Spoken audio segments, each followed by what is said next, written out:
Hi, this is Naresh Kumar. Welcome back maths Naresh ఈ class. First time మన channel మీరు చూస్తున్నట్లయితే సబ్స్క్రైబ్ చేయండి, అలానే వీడియోని లైక్ చేయండి, మీ ఫ్రెండ్స్ కూడా షేర్ చేయండి. వాళ్ళ ఇంటర్మీడియట్ సెకండ్ ఇయర్ మ్యాథ్స్ 2Bకి సంబంధించిన సర్కిల్స్ అనే చాప్టర్లో నుంచి 2 మార్కులకి సంబంధించిన ప్రాబ్లమ్స్ని డిస్కస్ చేద్దాం. చూడండి, locate the position of the point with respect to the circle అన్నాడు. Locate the position of the point with respect to circle అంటే ఒక సర్కిల్ ఇచ్చేస్తాడు, ఒక పాయింట్ ఇస్తాడు.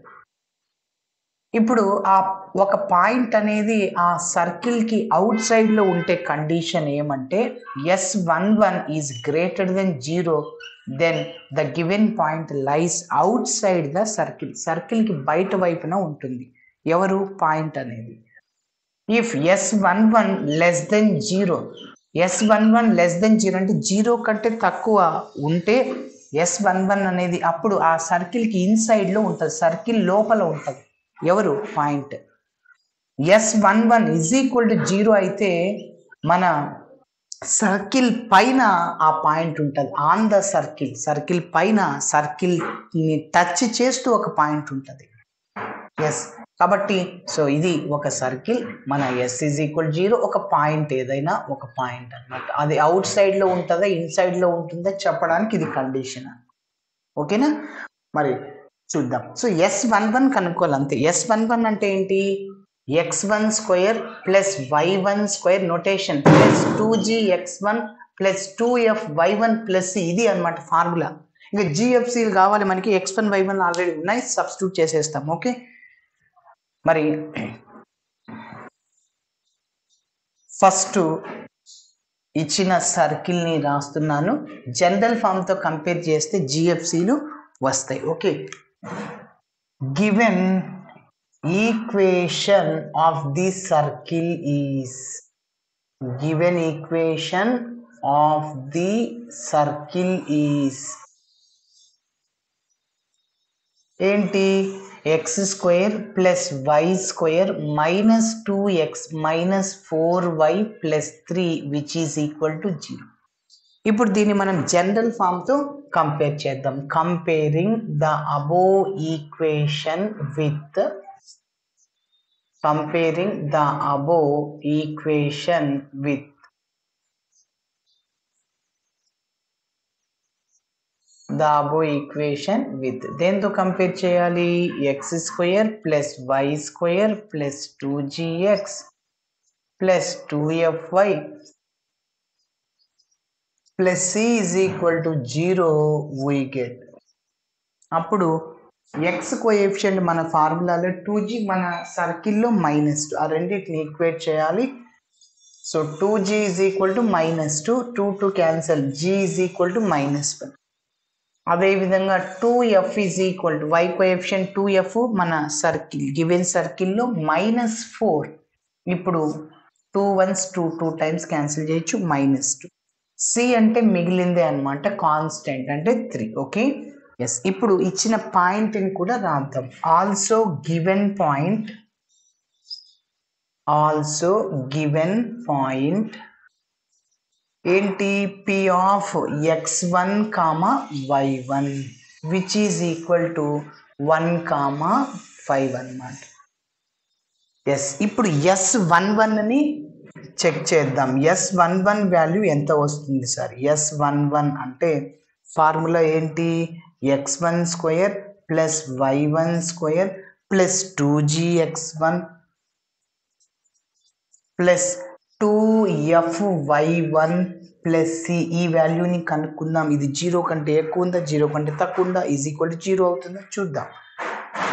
S11 which is equal to x1 square, x1 అంటే 1 whole square, y1 అంటే 5 whole square plus 2 into g అంటే -1 into x1 అంటే మళ్ళీ 1 ప్లస్ 2f, f అంటే ఏంటి? -2, మళ్ళీ y1 అంటే 5 ప్లస్ c అంటే 3.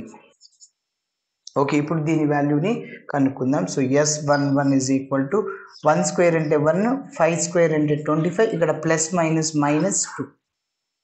ఇక్కడ మళ్ళీ plus minus minus 5 into 2 10, 10 into 2 20 అనమాట, -20. ఇంకా +3ని ఇలానే రాస్తున్నాను. ఎస్, ఇప్పుడు మీరు ఒక్కసారి అబ్జర్వ్ చేస్తే ఫస్ట్ ప్లస్లో ఉన్న టర్మ్స్ అన్నిటిని యాడ్ చేద్దాం. సో 25 + 1 26 + 3 29 అవుతుంది. S11 = 29 అనమాట. నెక్స్ట్ మళ్ళీ ఈ రెండింటిని యాడ్ చేద్దాం. -2 -20 -22 అనమాట. ఓకేనా? సో ఇంకా సబ్ట్రాక్షన్ చేసేస్తే S11 ఎంత వస్తుందండి? 7 వస్తుంది. 29 - 20. ఇప్పుడు 7 అనేది మీరు చెప్పండి, 0 కంటే ఎక్కువ ఉందా తక్కువ ఉందా? 0 కంటే ఎక్కువనే ఉంది.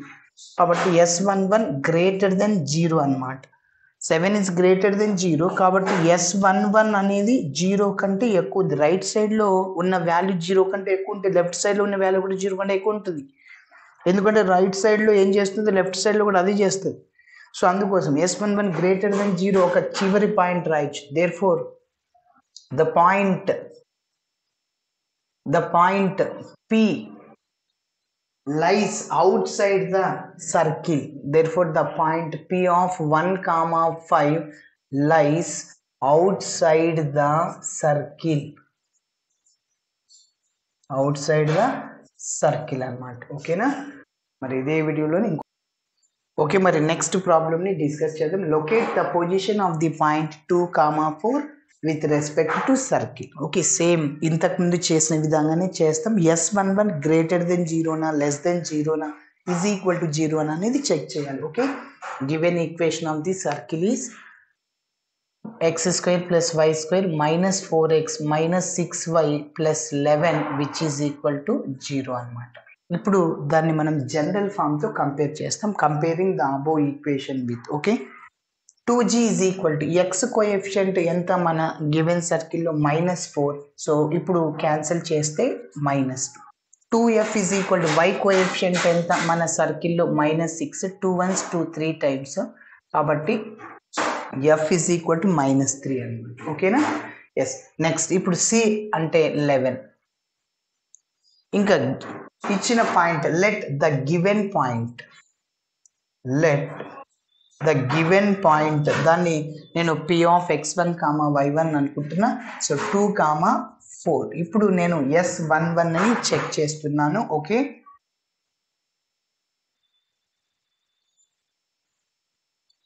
ఇప్పుడు x1 y1 అంటే x1 అంటే 2, y1 అంటే 4 సబ్స్టిట్యూట్ చేద్దాం.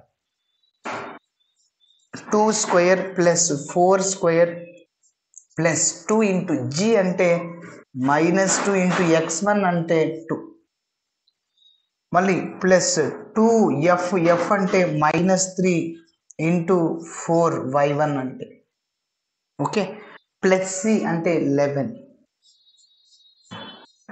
ఇప్పుడు 2² అంటే 4 అవుతుంది, 4² అంటే 16 అవుతుంది. ఇక్కడ ప్లస్ మైనస్ 4 2s 8 అవుతుంది. 2 ఇంటూ 2 ఇంటూ 2 ప్లస్ మైనస్ అవుతుంది. 4 3s 12, 12 ఇంటూ 2 24 + 11. ఇప్పుడు ఫస్ట్ ప్లస్లు ఉన్నవన్నీ యాడ్ చేద్దాం. ఈ రెండింటిని యాడ్ చేద్దాము. 20 ఒక 11 31 మైనస్, ఇప్పుడు ఈ రెండింటిని యాడ్ చేద్దాం. -8 -24 -32. ఇక్కడ -1 వస్తుంది. మీరు చెప్పండి, -1 అనేది 0 కంటే ఎక్కువ తక్కువనే <0 అవుతుంది.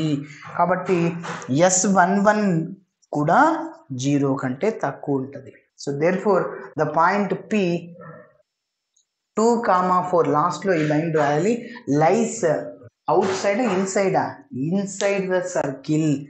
P lies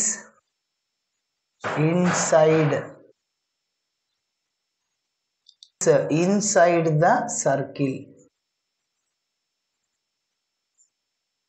ఓకే, సో ఇలా చేయాలి. మరి ఈ వీడియోలోనే ఇంకొక ప్రాబ్లమ్ని చూద్దాం. ఓకే, మరి నెక్స్ట్ ప్రాబ్లమ్ని డిస్కస్ చేద్దాం. చూడండి, గివెన్ సర్కిల్ ఇచ్చాడు, రాస్తున్నాను. అయితే మన సర్కిల్ అనేది జనరల్ ఫామ్లో లేదు. జనరల్ ఫామ్లో ఉండాలంటే x² కోఎఫిషియంట్ y² కోఎఫిషియంట్ 1 ఉండాలి. అంటే 2తో డివైడ్ చేయాలి డెఫినెట్గా.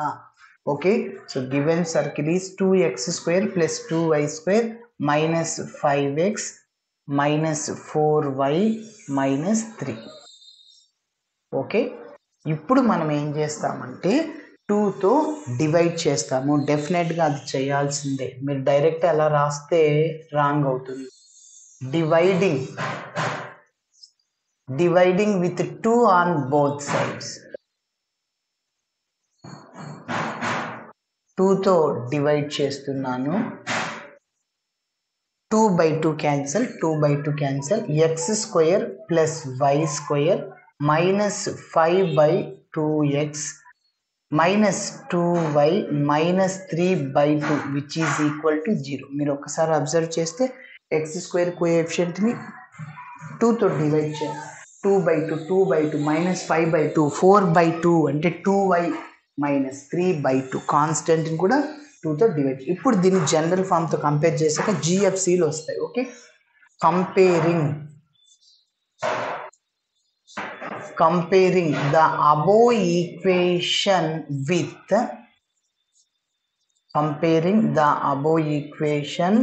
with x² plus y² plus 2gx plus 2fy plus c which is equal to 0, we get 2g is equal to మన మెయిన్ సర్కిల్లో x కోఎఫిషియంట్ -5/2. సో ఇక్కడ నుంచి g is equal to -5/4 అవుతుంది. ఎందుకంటే 2 మల్టిప్లైర్లో ఉంది, డివైడ్ అవుద్ది రైట్ సైడ్కి వెళ్తే. So 2f which is equal to y coefficient -2, 2 cancel, f is equal to -1 అవుతుంది. c is equal to -3/2 constant. ఇప్పుడు S11ని చెక్ చేద్దాం.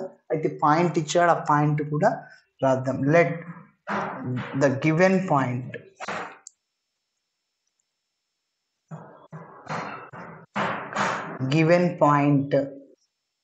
P of x1, y1 which is equal to 4, ఇప్పుడు S11ని చెక్ చేస్తున్నాను. నౌ S11 డైరెక్ట్గా formula x1² plus y1² plus 2gx1 plus 2fy1 plus c. S11 x1 అంటే ఎంత అంటే 4² y1 అంటే 2² ప్లస్ 2 ఇంటూ g అంటే -5/4. x1 అంటే 4 అన్నమాట. ఓకేనా, ఇక్కడ 4 ఇంటూ /4 క్యాన్సిల్ అవుద్ది. ప్లస్ 2f అంటే -1, 2f y1 అంటే 2 అన్నమాట. ఇంకా ప్లస్ సి అట్లనే ఉంటుంది, ప్లస్ మైనస్ అవుతుంది 3/2. మళ్ళీ ఇక్కడ మనం డైరెక్ట్ క్యాన్సిల్ చేయకూడదు, ఇక్కడ మైనస్ ఉంది. ఓకేనా, సో ఇప్పుడు ఇంకా మిగిలింది S11 ఈజ్ ఈక్వల్ టు 4² అంటే 16, 2² అంటే 4. ఇక్కడ ప్లస్ మైనస్ 5 ఇంటూ 2 10 అవుతుంది.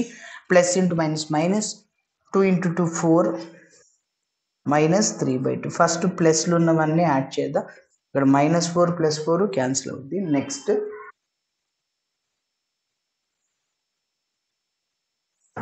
So S11 which is equal to 16 minus 10 ఎంత +6.